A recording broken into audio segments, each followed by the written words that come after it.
এরকম ক্লায়েন্টই সবার থাকা দরকার আলহামদুলিল্লাহ, আমি যেটা মনে করি। আসসালামু আলাইকুম। আজ আমি আপনাদের সঙ্গে শেয়ার করব চকলেট ভ্যানিলা কেকের রেসিপি। তো যেই ক্লায়েন্টটা আমাকে অর্ডার করেছিল, আপুটা বলেছে যে ভাইয়া তুমি সুন্দর করে কেকটা বানিও, বাট হচ্ছে চকলেট দেবে উপরে নিচে ভেতরে সব জায়গায় চকলেট থাকবে আর কেকটা হচ্ছে ভ্যানিলা থাকবে। তো প্রথমে আমি কেকটাকে 3টা স্লাইস করে সুগার সিরাপ দিয়ে দেন হচ্ছে ক্রিম আর চকলেট দিয়ে ভালো করে দিয়ে দিয়েছি। তো আপুটা আমাদের পেজ থেকে একবার কেক নিয়েছে, খেয়ে অনেক মজার পেয়েছে, তাই এখন আমার কাছে থেকে একটা কেক নিয়ে দেখবে কেমন। তো আমিও আপুর কথা মতোই কেকটাকে বানানো শুরু করে দিলাম আমার মতো করেই।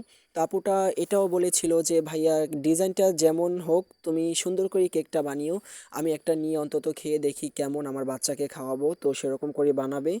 তো এখন আমি সুন্দর করে সব কিছু দেওয়া শেষ, সুন্দর করে আমি ক্রাম কোটিং করে 10 মিনিট দেন হচ্ছে ফ্রিজে রেখে দিব। এর মাঝে বলে ফেলি, আমার ফেসবুকের বন্ধুদের সবাই আমাকে একটু ফলো দিয়ে দিবেন, আর হচ্ছে ইউটিউবে সবাইকে বলছি আমাকে একটু সাপোর্ট করে দিবেন। আবার অনেকেই নাম জানেন না, আমার ফেসবুকের নামও হচ্ছে রিয়ান মোল্লা, ইউটিউবের নামও হচ্ছে রিয়ান মোল্লা। সবাই প্লিজ একটু লাইক কমেন্ট শেয়ার করে আমার পাশেই থাকবেন।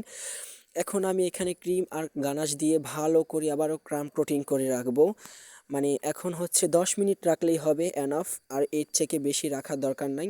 তো অনেকেই মনে করতে পারেন কেক বানানোটা কঠিন, হ্যাঁ ঠিক আছে। তো প্রথম প্রথম অনেকেই মানে কষ্টকর হয়, পরবর্তীতে এটা আস্তে আস্তে সহজ হয়ে যায় আলহামদুলিল্লাহ, আমি যেটা মনে করি।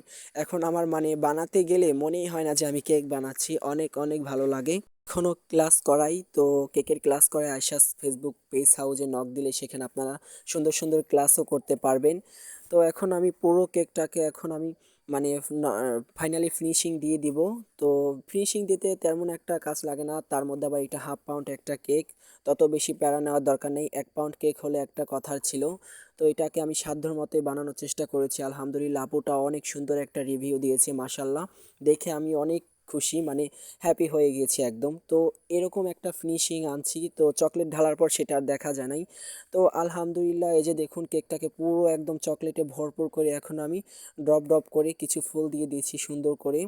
তো আপুটা যেটা বলেছে আমি সেরকমই করেছি। আজকের কেকটি কেমন হলো সেটা অবশ্যই একটু কমেন্টে জানিয়ে দিবেন, আর প্লিজ আমার চ্যানেলটিকে সাবস্ক্রাইব করে দিবেন।